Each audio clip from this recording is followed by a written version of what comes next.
7월 7일 새벽 예배를 하나님께 드리겠습니다. 오늘 우리에게 주신 하나님의 말씀 예레미야 1장 11절에서 19절 말씀입니다. 여호와의 말씀이 또 내게 임하니라. 이르시되 예레미야야 내가 무엇을 보느냐 하시매 내가 대답하되 내가 살구나무 가지를 보나이다. 여호와께서 내게 이르시되 내가 잘 보았도다. 이는 내가 내 말을 지켜 그대로 이루려 함이라 하시니라. 여호와의 말씀이 다시 내게 임하니라. 이르시되 내가 무엇을 보느냐 대답하되 끓는 가마를 보나이다. 그 윗면이 북에서부터 기울어졌나이다 하니 여호와께서 내게 이르시되 재앙이 북방에서 일어나 이 땅의 모든 주민들에게 부어지리라. 내가 북방 왕국들의 모든 족속들을 부를 것인즉 그들이 와서 예루살렘 성문 어귀에 각기 자리를 정하고 그 사방은 모든 성벽과 유다 모든 성읍들을 치리라. 여호와의 말이니라. 무리가 나를 버리고 다른 신들에게 분향하며 자기 손으로 만든 것들에 절하였은즉 내가 나의 심판을 그들에게 선고하여 그들의 모든 죄악을 징계하리라.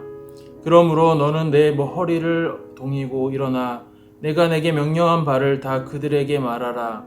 그들 때문에 두려워하지 말라. 내가 그들 앞에서 두려움을 당하지 않게 하리라. 보라, 내가 오늘 너를 그 온 땅과 유다 왕들과 그 지도자들과 그 제사장들과 그 땅 백성 앞에 견고한 성읍 쇠기둥 높성벽이 되게 하였은즉 그들이 너를 치나 너를 이기지 못하리니 이는 내가 너와 함께하여 너를 구원할 것임이니라. 여호와의 말이니라. 아멘. 우리는 세상을 살아가면서 하나님께서 선물로 주신 눈을 통하여 세상에서 일어나는 많은 것을 보게 됩니다. 또한 귀로 세상의 수많은 소리를 듣습니다. 때로는 보고도 듣지 못할 일들을 맞닥뜨리기도 합니다. 오늘 본문은 예레미야에게 하나님의 말씀이 임하여 하나님과 예레미야의 대화 형식으로 진행되어집니다. 하나님은 예레미야에게 환상을 보여주시곤 환상 중에 무엇이 보이는지를 물어보십니다. 예레미야가 처음에 본 것은 살구나무 가지를 보았습니다. 예레미야는 살구나무 가지를 보게 된 이유가 무엇인가요? 살구나무는 히브리어로 샤드케라는 단어인데 이 단어는 주의 깊게 보다라는 뜻을 가지고 있습니다. 하나님께서 그가 약속하신 바를 이루심에 있어서 주의 깊게 예정된 시간에 꼭 이루실 것이라는 사실을 예레미야에게 상기시켜 주기 위함입니다. 또한 가지로 번역된 히브리어의 뜻은 마켈이며 하나님의 진노와 심판을 상징하는 단어로서 하나님이 지켜보심이 유다를 향한 진노의 표시이며 임박한 심판을 이루실 것이라고 말하고 있습니다. 또한 두 번째 환상은 끓는 가마솥의 환상을 보았습니다. 또한 하나님은 예레미야에게 무엇을 보는지 물어보십니다. 이에 대한 예레미야의 대답은 끓는 가마를 보고 있는데 그 윗면이 북에서부터 기울어졌다고 말을 하고 있습니다. 이미 재앙이 북방에서 일어나 강대국이 유다를 치러 내려옴을 말씀하고 있습니다. 또한 이어지는 말씀에서 하나님은 유다 왕국을 심판하시는 이유로 명확한 말씀을 하시는데 그들의 가장 큰 문제는 여호와를 버리고 다른 우상을 섬기는 것이라고 말씀하고 있습니다. 예레미야는 어린 나이에 소명을 받았습니다. 그가 선지자가 되어서 받은 소명은 참으로 어려운 상황들이 많았습니다. 하나님께서는 이미 심판을 준비하고 계시고 언약에 신실하신 하나님은 그 재앙을 유다에 쏟으려고 준비하셨고 이미 끓는 가마가 기울어진 것처럼 진노를 쏟아내고 있는 상황에서 되돌릴 방법이 이스라엘에는 없었을까요? 저는 이스라엘 백성이 죄를 자복하고 회개하며 하나님께로 돌이킨다면 하나님이 그 진노를 거두셨을 것이라 믿습니다. 하나님은 죄를 범죄한 자에게 진노를 3, 4대까지 쏟으시지만 그 은혜는 천대까지 부으시는 하나님이시기 때문입니다. 이미 요나를 통해서 니느웨 사람들마저 그들의 죄를 자복했을 때 하나님이 그 땅에 역병을 거두셨던 것처럼 하나님이 선택하신 이스라엘 백성 또한 구해주셨을 것입니다. 하나님이 가장 싫어하는 것은 우상 숭배입니다. 이스라엘은 언약을 통해서 하나님과 결혼하였고 결혼했기 때문에 지켜야 할 것들이 있습니다. 저는 결혼하지 않았지만 이 부분에 대해서 명확하게 말할 수 있는 것은 우리는 죽음과 부활을 경험하지 않고도 부활과 죽음에 대해서 말할 수 있으며 천국에 가보지 않았지만 천국에 대해서 말할 수 있는 것과 같습니다. 결혼할 남녀 사이에 다른 사람이 끼는 것은 다른 사람이 끼는 것과 우리가 결혼할 신혼집에 다른 이성이 방문하는 이것이 결혼 전에도 허용될 수 없는 문제지만 결혼을 했을 경우에는 결코 있어서는 안 되는 문제인 것입니다. 하나님이 이스라엘 백성을 출애굽시키셨고 시내산에서 처음이자 마지막으로 이스라엘 백성들에게 언약의 문서인 십계명을 주셨습니다. 그 첫 번째의 조건은 나의 얼굴 앞에 다른 얼굴이 있으면 안 된다는 것이었습니다. 하나님은 늘 지도자들을 통해서 말씀하셨고 이전에도 이후에도 특별히 택한 한 명의 사람들을 사용하셔서 말씀하셨지만 십계명은 유일하게 백성에게 말씀하신 언약인 것입니다. 그런데 이 언약을 이스라엘이 하나님 외에 다른 우상을 섬기는 것은 하나님과 맺은 결혼 계약을 깬 것입니다. 그래도 감사한 것은 십계명은 구원의 조건이 아니라는 것입니다. 그렇기 때문에 우리만 돌아서면 언제든지 하나님께서도 돌이키신다는 것을 의미하고 있습니다. 그렇기 때문에 하나님은 예레미야라는 선지자를 통해서 하나님께서 예레미야에게 명령한 것을 백성들에게 선포하라고 말씀하시는 것입니다.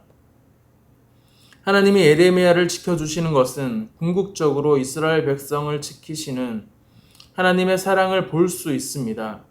예전에 저의 리더였던 한 목사님은 매일 가지고 다니는 성경책에 결혼 서약서를 가지고 다니셨습니다. 아내와 다툼이 생겼을 때마다 그 언약서를 보고 또 보며 자신의 마음을 달래었다고 합니다. 그만큼 언약은 중요합니다. 잠시 엇나갔더라도 언약의 문서대로 우리의 마음을 돌이키면 사랑이 남아있는 관계는 회복될 수 있는 것입니다. 사랑이 많으신 하나님이 아닌 사랑 그 자체이신 하나님이 여전히 우리를 기다리고 계십니다. 저는 요즘 수련회를 준비하면서 다양한 생각이 많이 들었습니다. 수련회 예산을 조금이라도 줄여보겠다고 리조트 담당자와 연락하고 음량업체 담당자들을 찾아다니며 이런저런 상황을 겪고 또한 거절과 수많은 거절을 겪다 보니 내가 조금 돈이 많았으면 좋겠다. 내가 돈이 많으면 내가 헌금 내서 진행하면 좋을 텐데 이런 생각이 문득 들었습니다. 수련회를 위해 더 기도하고 아이들에게 쏟아야 될 에너지를 재정을 줄이는 부분에 계속 생각하고 고민하고 회의하는 시간들을 통해서 이게 맞나라는 생각이 들었습니다. 그런데 설교를 준비하면서 내가 아무리 아둥바둥해도 결국 이루시는 분은 하나님이라는 마음을 강하게 들었습니다. 더 이상 내가 어떻게 할 수 없을 때 본당 의자를 잡고 회개하며 간절히 기도하는 시간들을 가졌습니다. 결국 이 일을 이루시는 분은 하나님이셨습니다. 제가 어떻게 여러 가지 상황과 환경을 통해서 열심히 일했던 것보다 하나님 앞에 무릎 꿇고 나의 소명을 가지고 하나님 앞에 회개하고 기도했을 때 하나님께서 이루셨습니다. 내가 사명자로 소명을 받고 살아가기 위해 아둥거리며 사는 것이 아니라 어떤 상황에도 하나님 외에 다른 것을 의지하는 것이 아닌 하나님을 붙들며 살아가길 원하시는 하나님을 발견했습니다. 하나님은 어떠한 상황에서도 예레미야와 함께 해주실 것이며 어떠한 어려움이 있더라도 그를 강하게 만드셔서 반드시 이기게 해주실 것을 약속하셨던 것처럼 사랑하는 성도님, 하나님이 택하시고 사랑한 우리는 하나님께서 어떠한 상황에서도 예레미야와 함께 해주실 것이며 어떤 어려움이 있더라도 우리를 반드시 승리하도록 약속하셨습니다. 권위는 하나님께로부터 오는 것입니다. 우리의 삶에 연약함이 보일 때마다 그때 하나님이 우리를 사용하시고 역사하신다는 믿음으로 하루를 살아내시기를 예수님의 이름으로 축복합니다. 기도하겠습니다. 사랑하는 하나님 감사합니다. 오늘 귀한 시간에 예레미야와 하나님과의 관계 속에서 우리를 말씀에 비춰 돌아보게 하시니 감사드립니다. 우리의 눈앞에 어떤 상황과 환경이 펼쳐지더라도 모든 상황과 환경을 다스리시는 하나님을 보게 하시고 우리가 혹 한눈 팔아 하나님 외에 다른 것을 의지하더라도 빠른 시간 내에 깨닫고 하나님께로 돌아오는 은혜가 있게 하옵소서. 하나님이 우리를 보호하시며 최후 승리를 약속하신 예수님의 이름으로 기도드립니다. 아멘. 오늘 주신 말씀을 가지고 개인과 교회 공동체를 위해 두 가지 기도 제목을 가지고 기도드리겠습니다. 눈에 보이는 상황과 환경에 반응해 우리의 힘과 능력을 의지하는 것이 아닌 오직 하나님의 도우심과 은혜만 간구하게 하옵소서. 기쁨이 되는 교회가 하나님의 일을 할 때 세상의 논리로 일을 하는 것이 아닌 하나님의 은사로 서로 돕고 섬기는 교회가 되게 하옵소서. 이를 위하여 함께 기도하며 나아가겠습니다.